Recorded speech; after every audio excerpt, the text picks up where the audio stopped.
Caro internauta, caro telespectador, mais uma vez na sua telinha, ou telão, não sei aonde vocês estão nos vendo, se é num computador, se é no celular ou é na sua TV de 60 polegadas.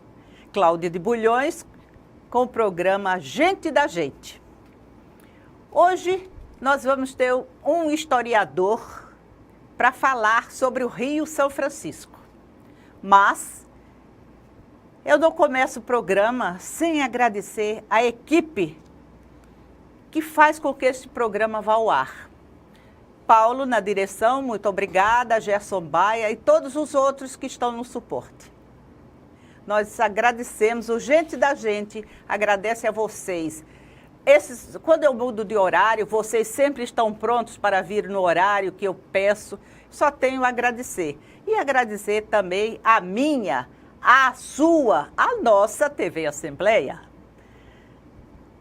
Mas vamos lá.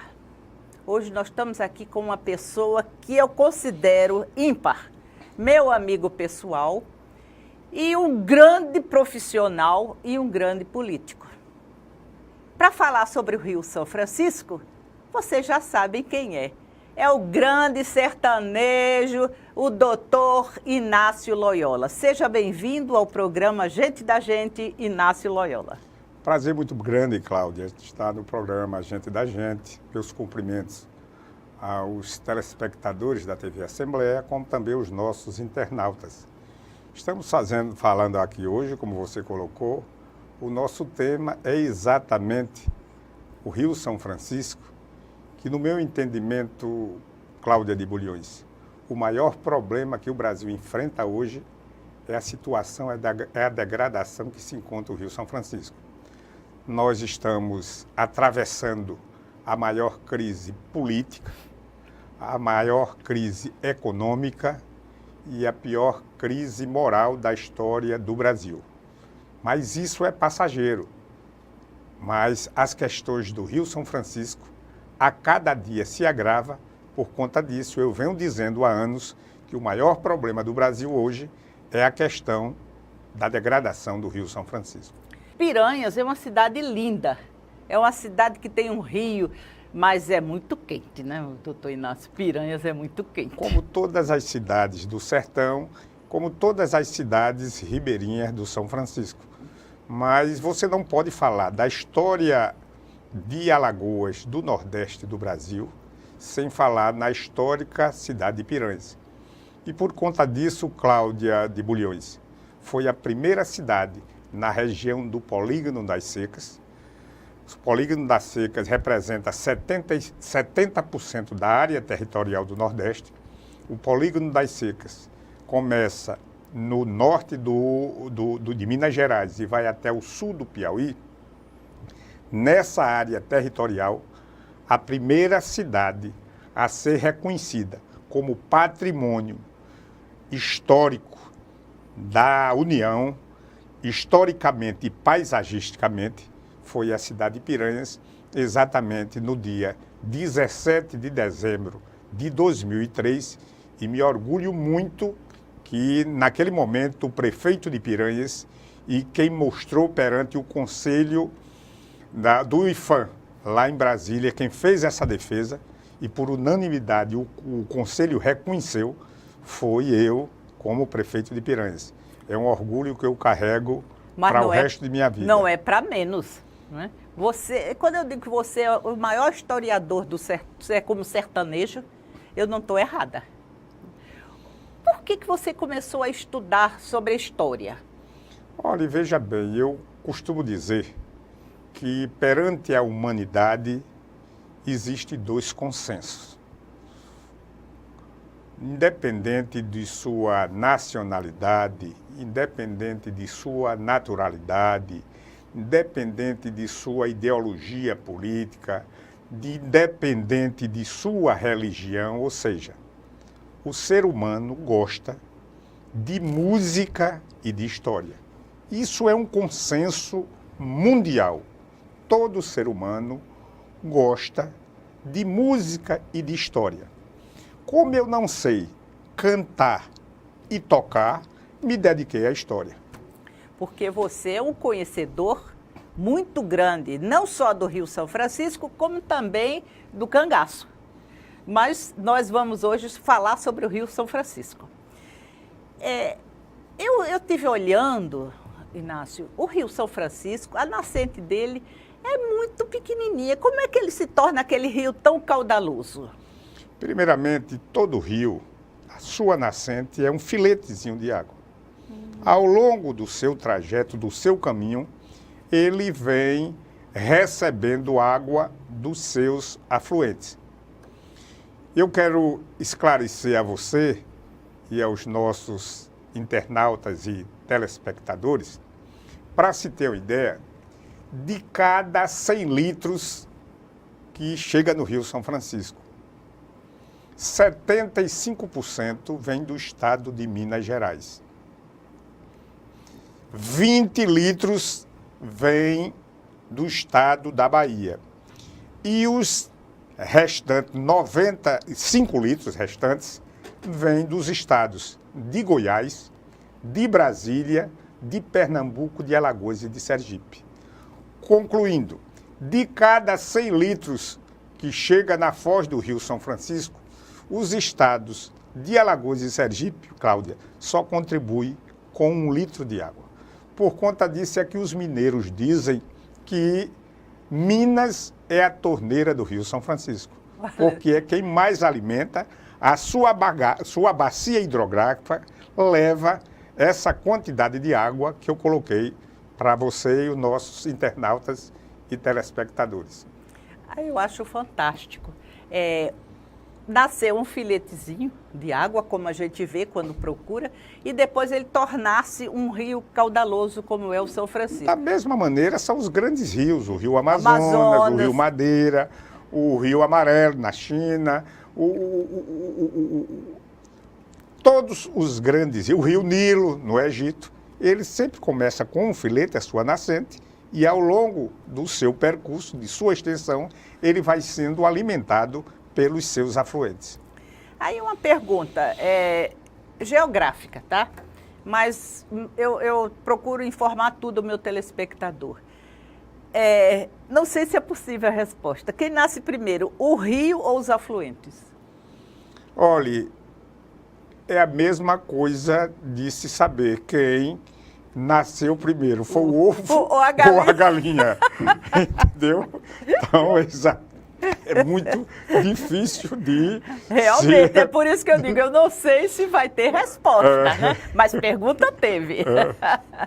E porque a gente viu que Minas tem muitos afluentes do Rio São Francisco e Alagoas tem poucos, não é?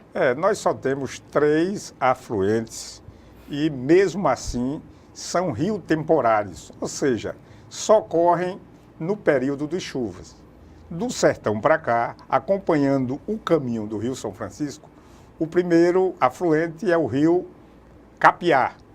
Posteriormente, nós temos o Rio Ipanema e, em seguida, nós temos o Rio Traipu. Temos outros afluentes de menor capacidade, de menor vazão, mas que todos eles são temporários e que esses 3 são os maiores que alimentam o Rio São Francisco aqui por parte do estado de Alagoas. E a gente, quando olha o Rio São Francisco, todo mundo diz que o Rio São Francisco está morrendo, que é uma verdade, não é? Mas Inácio, o Rio São Francisco, ele tem diz que tem 2 nascentes, uma histórica e uma geográfica. O que é isso? Porque é o entendimento de cada estudiosos, hidrologistas, que determinam isso. Mas que a verdade é que o Rio São Francisco foi descoberto pela sua foz. É o que a história registra, que no dia 4 de outubro de 1501, Cláudia, uma expedição sob os comandos de Américo Vespúcio e André Gonçalves, navegando a costa sergipana alagoana, se deparou com aquela fita d'água rasgando o mar. Ele viu aquilo, acompanha aquela fita d'água, coletou água a 60 quilômetros da foz, chega na foz e detecta que era um grande rio. Ou seja, batizou de São Francisco, porque 4 de outubro é exatamente o dia de São Francisco. Mas eu só quero dizer que em 1501, há 518 anos atrás, o rio São Francisco, ele cortava o mar, adentrava o mar 6 léguas, ou seja, 60 quilômetros. Era um rio pujante, era um rio que tinha uma vazão em torno de 10 a 12 mil metros cúbicos por segundo. E a foz é aqui em Alagoas. A foz é entre Alagoas e Sergipe. Conclusão, 2 anos depois, o Américo Vespúcio volta e navega pela primeira vez, acompanhado de Gonçalo Coelho. Navega pela primeira vez o Rio São Francisco, no Rio São Francisco. Pelas condições de navegabilidade do Rio São Francisco, isso é uma teoria minha. Acredito que essa expedição só chegou até exatamente onde é hoje a cidade de Piranhas. E você me pergunta o porquê? Porque a partir de hoje onde hoje é Piranhas, até chegar em Petrolândia hoje, no estado de Pernambuco, era uma região não navegável, porque era uma região totalmente encachoeirada. Não era possível se navegar nessa região. Por conta disso, a partir de 1950, se instala um projeto de construção de hidrelétricas no Rio São Francisco. E essa região de Piranhas, até chegar em Petrolândia, em Pernambuco, não dá em linha reta mais do que 60 quilômetros. Nós temos a maior concentração de hidrelétricas que o mundo tem. Nós temos 7 hidrelétricas ali. O nosso papo sobre o Rio São Francisco vai longe. Vamos para o nosso intervalo, voltamos daqui a pouco.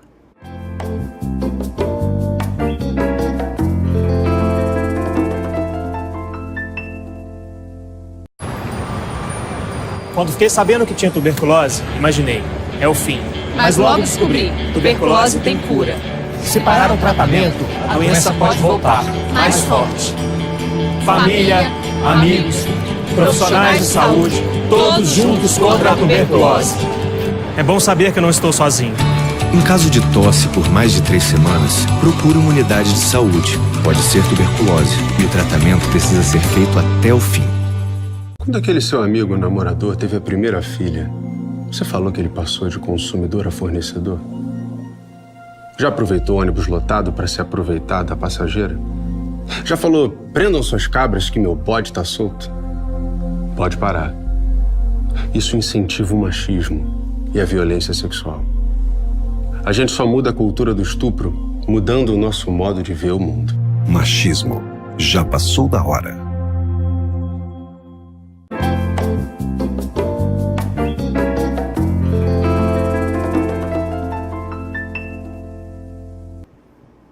Voltamos com nossa conversa informal, porque Cláudia de Bulhões não entrevista, ela bate um papo com o seu convidado. E hoje nós estamos batendo um papo com o deputado historiador, que eu chamo assim, o sertanejo Inácio Loyola. Inácio, o Rio São Francisco é uma das suas paixões, até porque praticamente você nasceu ali, né? Na beira do rio. Eu nasci exatamente em Piranhas, às margens do Rio São Francisco. Eu costumo dizer que Piranhas é uma cidade encravada entre a Caatinga e o Rio São Francisco. Ou seja, o primeiro banho que eu tomei foi com água do Rio São Francisco. A primeira água que eu tomei foi água do Rio São Francisco. O primeiro peixe que eu comi na vida foi oriundo do Rio São Francisco. Aprendi a nadar no Rio São Francisco. Então, todo beiradeiro do São Francisco tem uma paixão muito grande por esse rio, que é o Rio da Unidade Nacional. Aí eu pergunto, Rio da Unidade Nacional é porque é de vários estados, né? E também por conta que nos séculos 17 e 18, as entradas em bandeiras no interior do Brasil, mais precisamente na região do Centro-Oeste, tomavam como referência o Rio São Francisco. Por conta também disso, ele recebeu a alcunha de Rio da Integração Nacional, como também que é uma região que liga o Centro-Oeste à região do Nordeste. Você já viu uma grande cheia no São Francisco? Já. De ele subir tudo? Inúmeros, inundava toda aquela orla de Piranhas, invadia o centro histórico de Piranhas. E eu já me deparei com cheias de 10, 12, 13 mil metros cúbicos por segundo.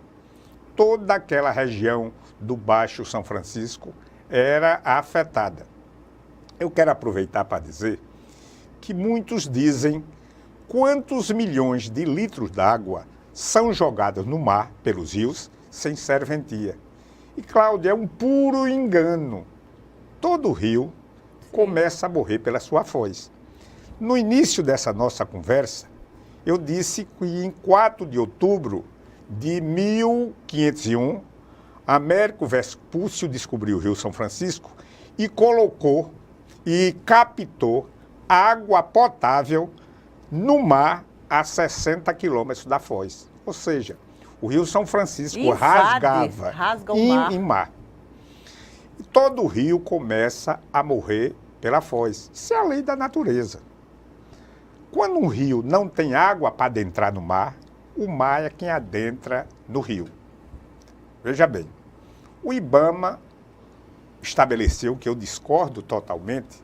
Eu quero dizer a você que, além de minha formação em História, eu sou engenheiro agrônomo. Então, aqui fala o historiador e o curioso em hidrologia. Vamos discutir.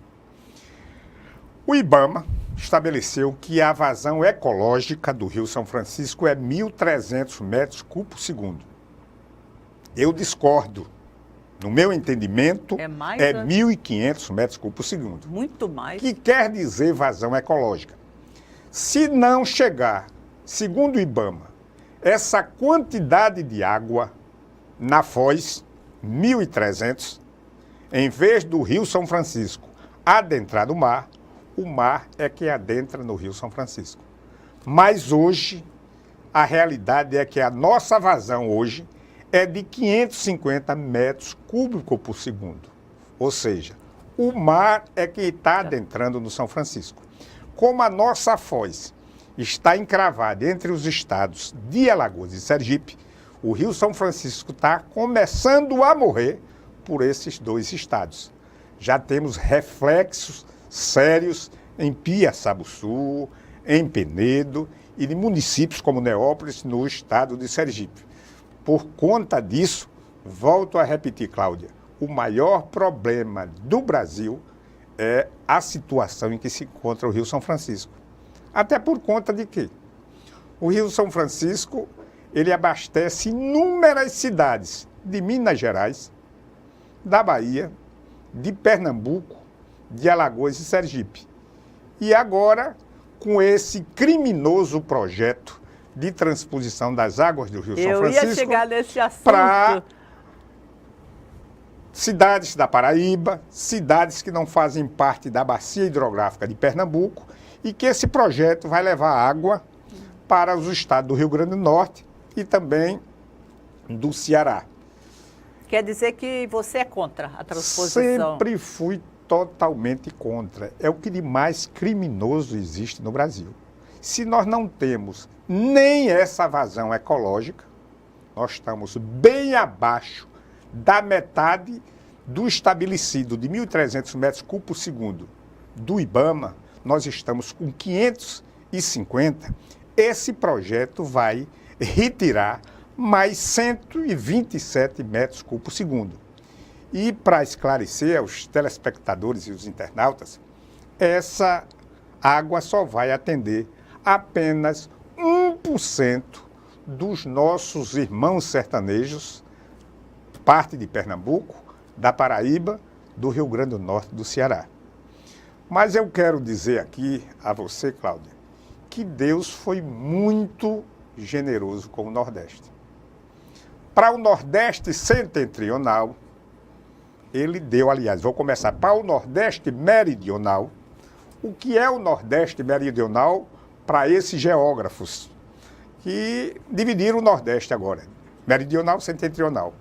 Subtende-se que o Nordeste meridional é aqueles que são banhados pelas águas do Rio São Francisco. E o Nordeste setentrional é aquele não banhado pelas águas do Rio São Francisco. Mas Deus foi tão generoso que, para o Nordeste meridional, nos deu um rio de superfície, o Rio São Francisco. Para o Nordeste setentrional, nos deu um rio subterrâneo, que começa no Nordeste setentrional. Naquela região de Mata Grande e Água Branca, aquela região serrana, nós temos o maior aquífero que inicia no Brasil e que termina no Brasil, que é o aquífero Jatobá. Você saindo daquela região serrana de Água Branca e Mata Grande, vai até o sul do Piauí, nós temos exatamente armazenado nesse subsolo 135 bilhões de metros cúbicos. O que significa isso para quem não mexe com essas unidades? Toda a água que passa em Piranhas hoje no Rio São Francisco, toda a água durante o ano, é em torno de 55 bilhões de metros cúbicos. Esse mar subterrâneo, esse aquífero tem 135 bilhões de metros cúbicos. Quero alertar que água doce, água de boa qualidade. Se nós retirarmos por ano desse aquífero 27 bilhões de metros cúbicos, nós vamos atender 100% da população sertaneja de Pernambuco, da Paraíba, do Rio Grande do Norte, do Ceará. E não compromete esse mar subterrâneo. E por que não tiramos? Porque a média de chuvas garante a recarga. Sim. A gente atende 100% água para o consumo humano, água para o consumo animal e água para a irrigação. Conclusão. Se eu tenho essas informações, por que o governo federal não tem? É verdade. Isso são dados da Associação Brasileira de Águas Subterrâneas. O grande problema do Brasil é você jogar para a torcida. Ou seja, o Brasil não tem um planejamento. Nenhuma região do mundo se desenvolve sem um planejamento. Ô Inácio, eu vou lhe cortar um pouco. E você está falando isso, qual a validade do governo trazer técnicos de fora, de Israel, para levar água para o sertão, se tem esses aquíferos? Primeiramente, eu quero dizer que a formação geológica do solo de Israel é totalmente diferente da formação geológica do nosso solo. Exatamente. O solo de Israel, a área territorial de Israel se compara ao tamanho de Sergipe. Primeiro. Segundo, a sua formação geológica é um solo arenoso, que responde bem à adubação orgânica. O solo do nosso semiárido é um solo pedregoso, que infelizmente é um subsolo rico em cloreto de sódio. Cloreto de sódio é sal de cozinha. Ou seja, com uma irrigação não acompanhada por técnicos, esse solo no amanhã pode se tornar-se estéril, salinizado. Mas eu quero dizer a você, Cláudia de Bulhões, um dos grandes patrimônios que o Brasil tem é a nossa Embrapa. A empresa de pesquisa brasileira de pesquisas agropecuárias, no meu entendimento, é uma das maiores empresas de pesquisas que o mundo tem. E aqui no Nordeste, nós temos em Petrolina um centro de pesquisa da Embrapa chamada CEPATSA, Centro de Pesquisas do Trópico Semiárido. Para a gente resolver o problema do nosso semiárido, não precisamos de técnicos de fora. Estrangeiro. Nós temos técnico extremamente gabaritado. A solução, a viabilidade do nosso semiárido não é uma questão técnica, é uma questão extremamente política. As regiões mais secas do mundo são grandes produtores de alimentos. A Califórnia, a região seca da Índia, da China e por aí vai.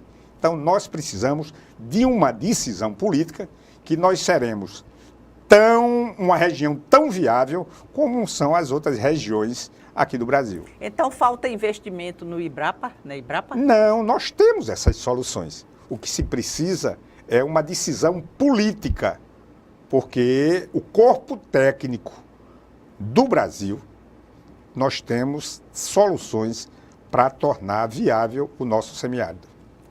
Você está falando a mesma coisa que eu, sem ser uma estudiosa no assunto, eu acho que nós temos, se nós exportamos feras em toda a tecnologia, como é que no nosso Nordeste, que tem tanta gente que entende do solo, de tudo, a gente precisa de técnico estrangeiro? Eu tenho uma admiração muito grande por um político que já se foi. Ele foi governador de Pernambuco, foi senador, morreu como presidente do Senado, Nilo Coelho. Nilo Coelho era filho de Petrolina. Uma das regiões mais inóspitas que o Nordeste tem é aquele sertão de Petrolina. E ele transformou essa região em uma região exemplo para o mundo. Tem então, o até maior fábrica exemplo, de vinho. Tudo. O maior exemplo, Cláudia de Bulhões, da viabilidade do Nordeste está naquela região de Petrolina e, evidentemente, Juazeiro aprendeu com Petrolina, que é uma referência também. Eu acho que você está falando uma coisa tão importante, tão, sabe, tão cheia de conhecimentos para quem está nos ouvindo, que às vezes não chega a esse nível de conhecimento, porque nós somos muito dados a só saber o que a televisão passa. Ninguém vai estudar o porquê disso, o porquê daquilo, a não ser quando a gente vai fazer uma entrevista com um grande sertanejo que entende do Rio São Francisco, que a gente teve que dar uma estudada. Mas muita coisa eu estou aprendendo agora. E o que falta? Sim, você disse que falta política, não é? Para o sertão nosso, digamos assim, de Alagoas, se desenvolver igual a Petrolina. E como seriam essas políticas? Seria ordem, seria projeto que se dar-se-ia ao Ibrapa? Eu tenho dito que esse projeto é de minha autoria, onde eu batizei esse projeto meu como as potencialidades dos lagos do São Francisco. O que consiste isso? Isso é um projeto integrado, tendo como estado timoneiro o estado de Alagoas, mas que entra como parceiro o estado de Sergipe, o estado de Alagoas, o estado da Bahia e o estado de Pernambuco, onde nós temos aquela concentração de lagos. O Lago de Xingó, os lagos de Paulo Afonso e o Lago de Itaparica. Nenhuma região se desenvolve sem esses três pilares: água, estrada e energia. Apesar de eu dizer que o maior problema, e continuo com a mesma opinião, do Brasil é a questão da degradação do Rio São Francisco, essa região tem água. Essa região tem estrada para qualquer parte do Brasil. Essa região tem a maior concentração de hidrelétrica que o planeta tem. Sem levar em consideração, Cláudia de Bulhões, as potencialidades para se explorar a energia eólica, a energia solar. Nós temos uma região de microclima que é a mais privilegiada, no meu entendimento, do Nordeste, que é a região que compreende os municípios de Água Branca e Mata Grande. Tem as condições edafoclimáticas diferenciadas de outras regiões de microclima do Nordeste, em torno de 500 quilômetros quadrados. Ou seja, pode ser uma região extremamente produtora de fruta e de verdura. E nós temos o projeto mais arrojado, aliás, que o Nordeste tem, que é o Canal do Sertão. Eu vou pedir o intervalo para a gente falar um pouco mais sobre isso no próximo bloco. Pode ser? Tudo bem. Vamos para o próximo bloco.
voltamos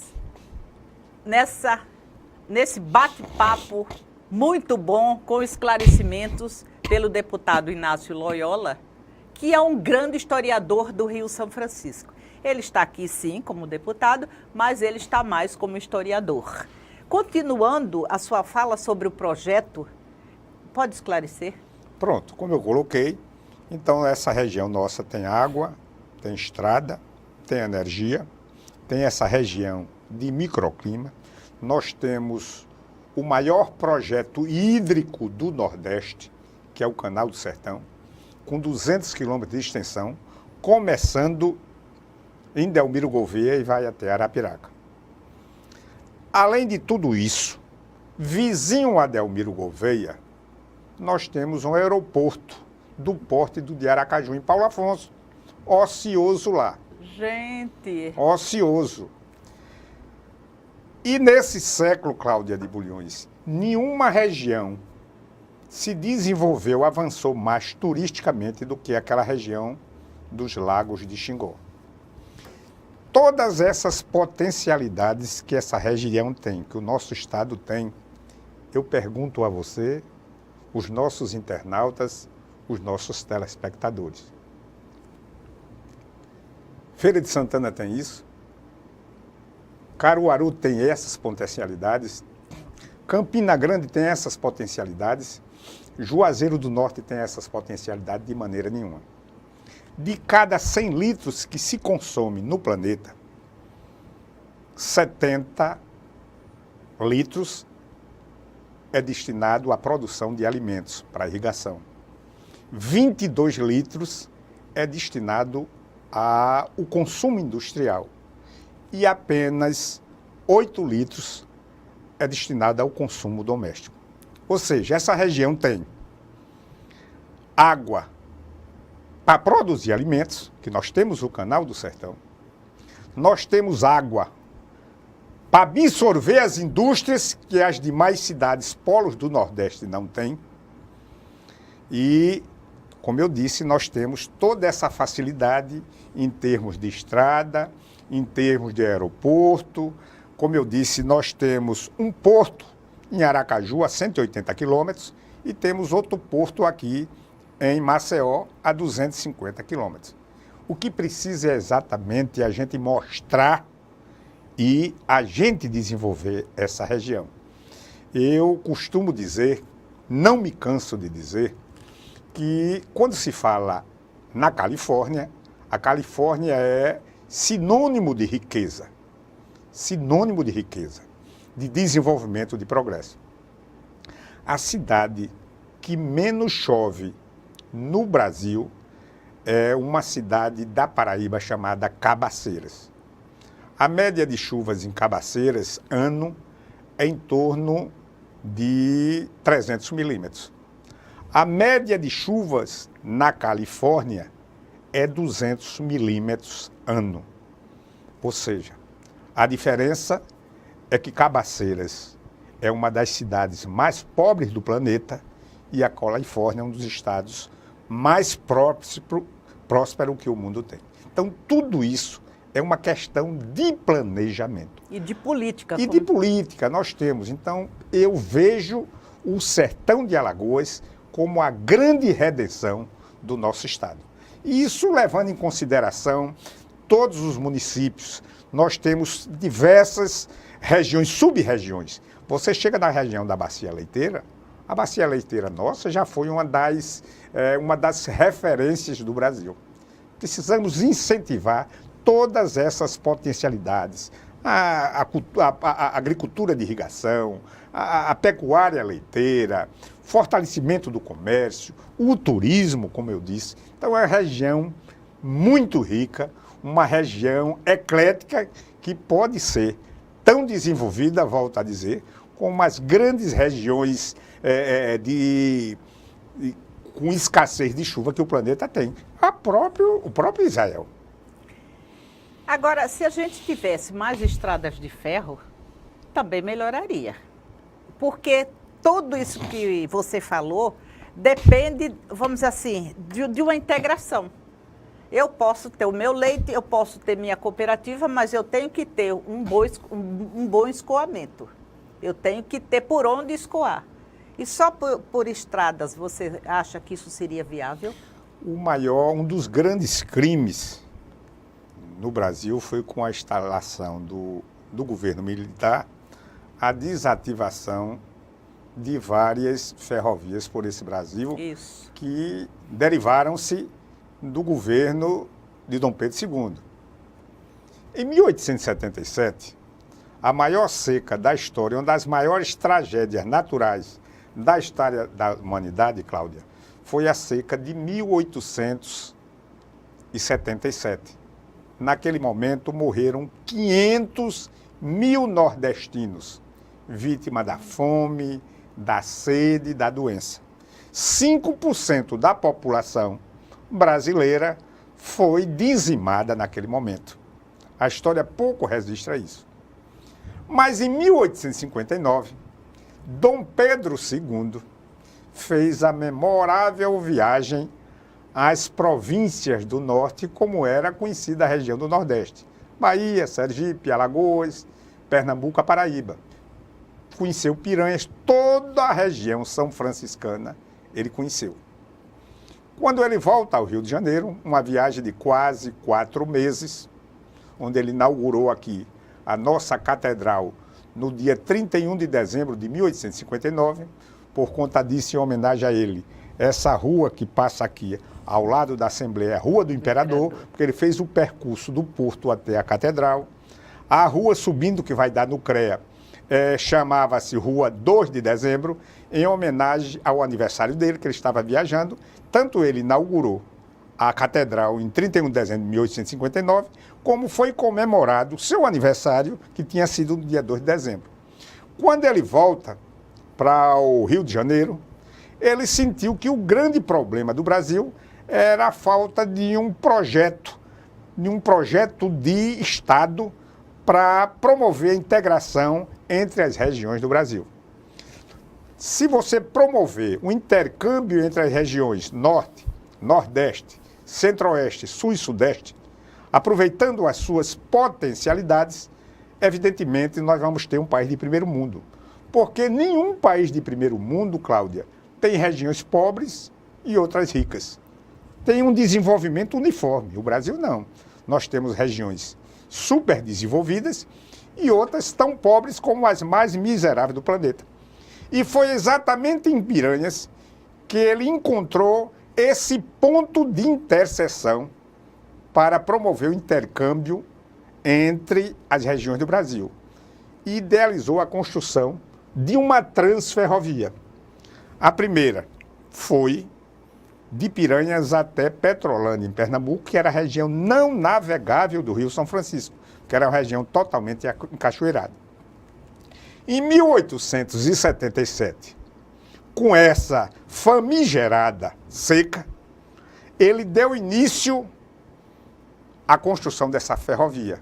Ou seja, Piranhas recebeu todos os marginalizados da seca de 1877, que foi iniciada em 1878, 1879, e Piranhas foi a cidade que absorveu. Ali tinha emprego, ali tinha comida, ali tinha água suficiente. Então, foi Piranhas, com esse projeto de Dom Pedro II, que socorreu os nossos amigos flagelados pela seca de 1877. Ele construiu a primeira etapa, que foi Piranhas até Petrolândia, em Pernambuco.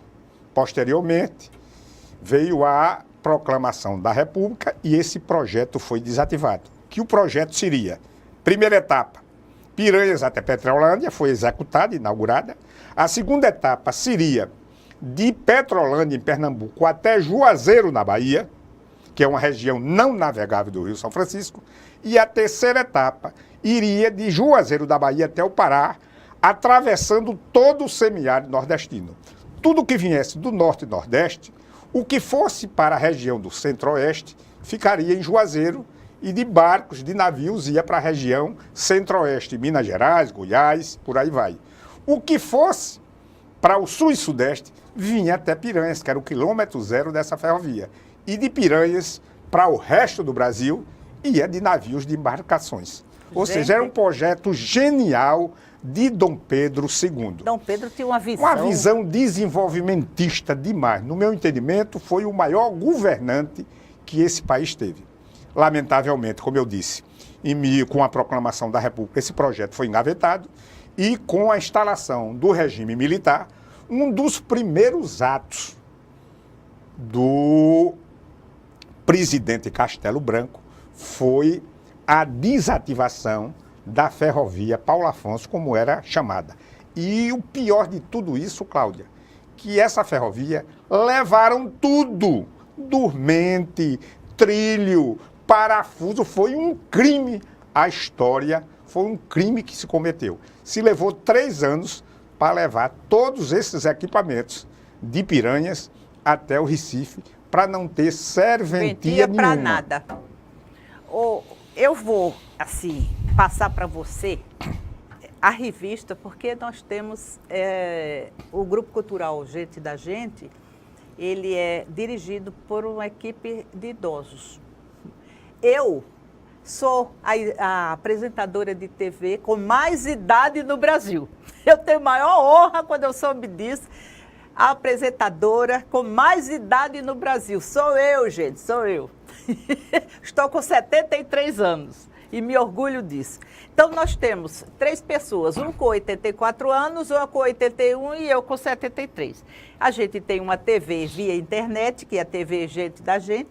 Nós temos a rádio Gente da Gente. E a gente, como não para, fez uma revista que já está no 4º número, com lançamentos apoteóticos, como a cultura merece. Essa aqui foi a capa da 4ª revista, essa aqui, que é muito linda, porque a gente sempre está inovando. Então, a gente inovou aqui, aí faz assim, aí faz assim. Esta é a revista número 4. Nós já estamos providenciando a revista número 5. Aí eu passo às suas mãos esta revista. Muito obrigado, Cláudio. E aí tem artigos e poemas e crônicas do nosso mundo cultural de Alagoas. Passo para sua mão um convite, que aqui é o quadro da minha irmã Tereza de Bulhões, que eu aproveitei e fiz assim. E como ela é muito meiga, eu digo até que ela é muito fresquinha, sabe? Aí eu botei uma pedrinha para ela aqui. Certo. Muito eu obrigado. faço o lançamento do livro dela. Eu agradeço. Certo?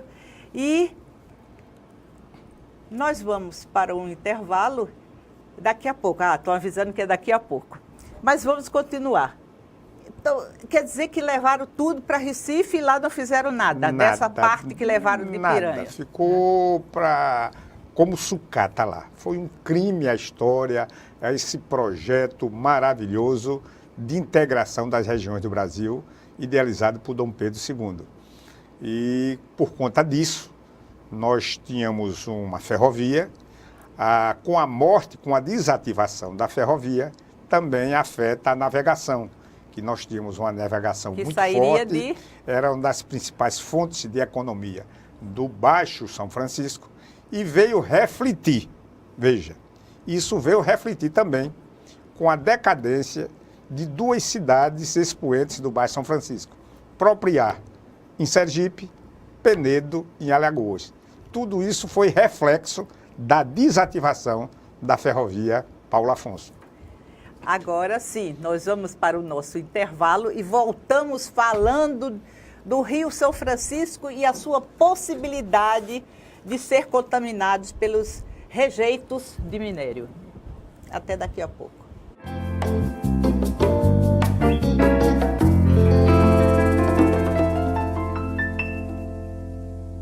Você acredita que o meu filho hoje não anda porque ele foi picado por um mosquito que você não dá importância? Foi um dos momentos mais difíceis da minha vida. Eu acho que as pessoas só têm noção da gravidade quando vivenciam a situação. O perigo é para todos. O combate também. Faça a sua parte. Com ações simples, podemos combater o mosquito. Ministério da Saúde. Governo Federal. O verde das florestas está em nossa bandeira. E ainda que tentem destruir nosso maior patrimônio, nunca vamos deixar de lutar por ele. Por nossas vidas, por nosso planeta, por nossos filhos e netos. Somos independentes, somos Greenpeace. Batemos de frente contra governos e empresas que roubam as riquezas do planeta. Precisamos de todos juntos por essa causa. Acesse somosportodos.org e assine as petições. Faça parte dessa mudança já. Greenpeace. Somos por todos.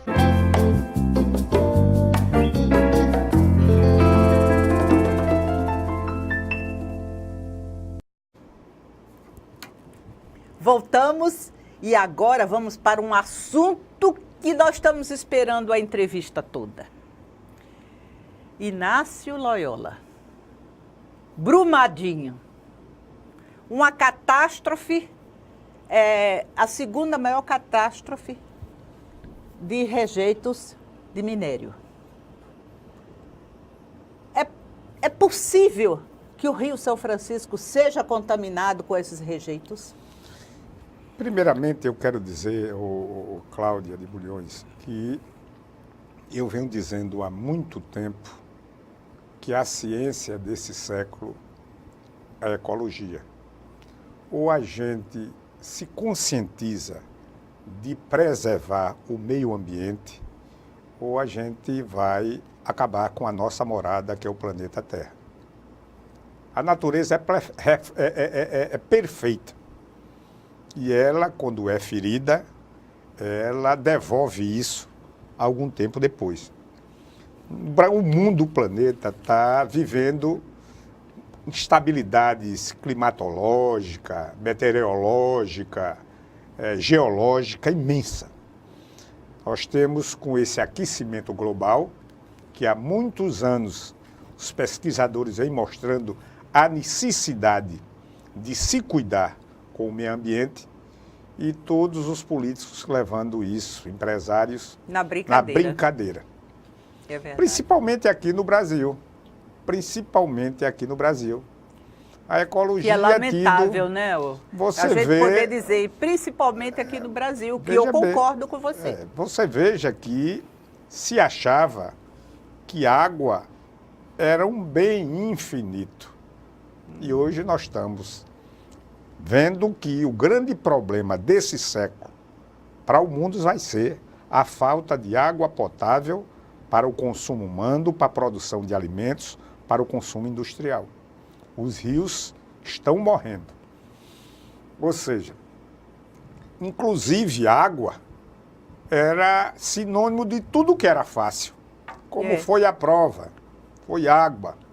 CSA vai jogar amanhã com o Guarani, com o Ferroviário. Vai ser água. O CRB vai jogar com o Capelense. Vai ser água, vai ser uma goleada. E hoje a gente está vendo que água não é sinônimo de facilidade, de coisa difícil, porque nós não soubemos preservar os nossos mananciais.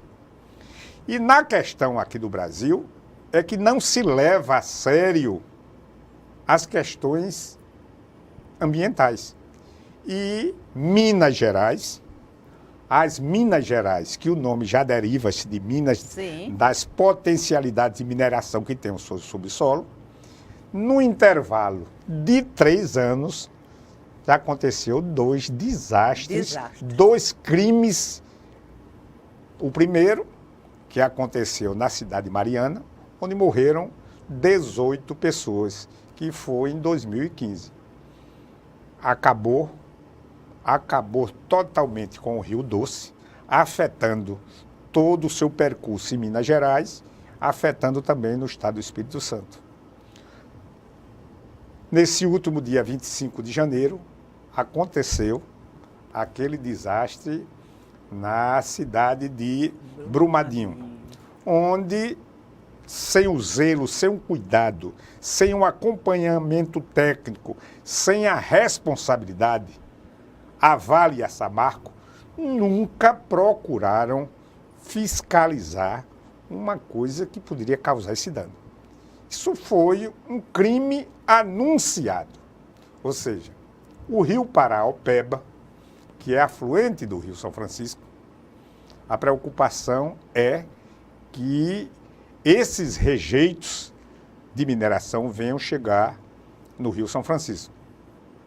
O Comitê da Bacia Hidrográfica do São Francisco, na qual eu fiz parte de sua fundação, na época eu como prefeito de Piranhas, eu representei os prefeitos de Alagoas no Comitê da Bacia Hidrográfica do São Francisco. O comitê acha que é difícil se chegar a esses rejeitos no Rio São Francisco, mas que é uma coisa extremamente preocupante. Se chegar ao Lago de Três Marias, o Lago de Três Marias é um lago que alimenta a hidrelétrica Três Marias, que fica no município de Três Marias, em Minas Gerais. Se chegar, automaticamente chega no Rio São Francisco. Se o Rio São Francisco, eu disse durante toda a entrevista, no meu entendimento, é o maior problema que o Brasil enfrenta hoje por sua degradação. Agora, então, imagine ele agora envenenado. Então, é o tiro de misericórdia. O que se precisa é a gente estar acompanhando, a gente estar vigilante e, evidentemente, com isso, a gente poder impedir e até pedir a Deus que isso não venha acontecer. Eu acho que só Deus, viu? Eu acho que só Deus, porque eu não entendo, mas aquelas redes de contenção que estão colocando, eu acho muito frágeis. Eu não entendo, viu? É aqui uma apresentadora de 73 anos que está falando o que ela acha.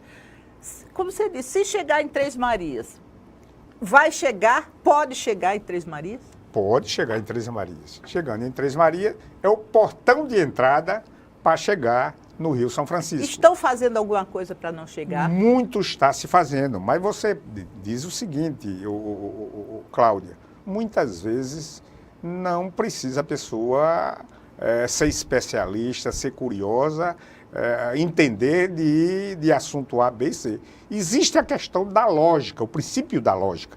Eu não vejo aquelas redes que colocaram que venha a atender 100% impedir a passagem desses rejeitos da mineração, no que diz respeito a um grande teor que tem de chumbo, de mercúrio, que são extremamente tóxicos tanto para os peixes como para a população. E com essa possibilidade vai se acabar esse ponto turístico que Alagoas tem, que é os cânions, que é aquela parte toda ali de Piranhas, que tem muito turismo.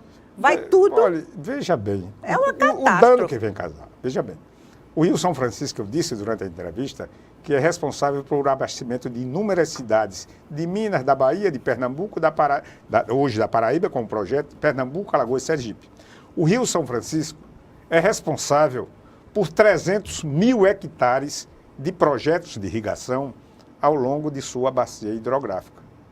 O Rio São Francisco é responsável por 95% da energia gerada pela Chesf. O Rio São Francisco é responsável por inúmeros projetos de piscicultura que tem ao longo dos seus 2.800 quilômetros. O Rio São Francisco é responsável pelo escoamento da produção, o Rio São Francisco é responsável pelo turismo, ou seja, isso vindo a acontecer é um desastre para todo o Nordeste brasileiro. Mas acreditamos piamente nos nossos governantes, nos nossos técnicos, mas precisamos nos voltar para o transcendental e pedir a proteção do grande arquiteto do universo. Eu também acho isso. Grande Inácio Loyola. Não é não. É Cláudia Debulhões, mas Inácio Loyola. Inácio, eu tenho muito medo disso, viu? Porque eu não entendo, e a gente que não entende, viu o que acontece quando houve o rompimento da barragem, como os rios todos foram contaminados. E nós aqui, apesar de até termos tido representantes que foram para lá, de todo o país, e que afirmaram que não vai chegar a São Francisco, mas se chegar, tem assim já tem uma possibilidade daqui a quanto tempo? Olha, não se tem uma previsão. Em termos de Santa Maria, 15, 20 dias, não tem uma precisão. Mas o que nós entendemos é que não podemos deixar de punir esses responsáveis e irresponsáveis causadores dessa grande tragédia, tanto de Mariana como agora de Brumadinho. Brumadinho já se registraram 150 mortes e existe mais de 180 desaparecidos. Ou seja, muito mais grave do que aconteceu em 2015 em Mariana, que foram 18 mortes. E essa barragem, ela já estava desativada, né? Já desativada. E era uma coisa que se esperava, porque várias pessoas já tinham dito que ela poderia se romper. E era muito monitorada. E a técnica hoje desse tipo de barragem, que a gente ouve muito, é que eles não têm como uma reserva na jusante, a parte depois da barragem, para controlar num caso de uma tragédia dessa, de um rompimento da barragem.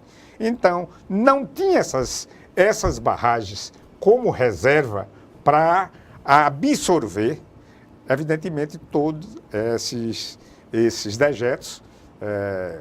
Levou toda a parte de escritório, toda a estrutura que tinha da Vale lá. E as vidas humanas. E Brumadinho, inúmeras vidas humanas e deságua todo acabou com a cidade. E acabou com a cidade, deságua tudo do rio para Alpeba, que isso se agrava mais. Então a gente precisa de mais punição e de mais fiscalização nas questões ambientais. E o povo tem muito a ver com essa fiscalização. E como. E, além disso, as barragens para geração de energia, as outras barragens para abastecimento d'água, todas as barragens do Brasil devem ser altamente fiscalizadas. Muito obrigada pela sua presença. Eu creio que eu, através de Inácio Loyola, consegui transmitir para o meu público, não assim uma coisa de medo, mas de realidade. Muito obrigada, Inácio. Eu agradeço, Cláudia, demais. Eu tenho uma admiração profunda por você.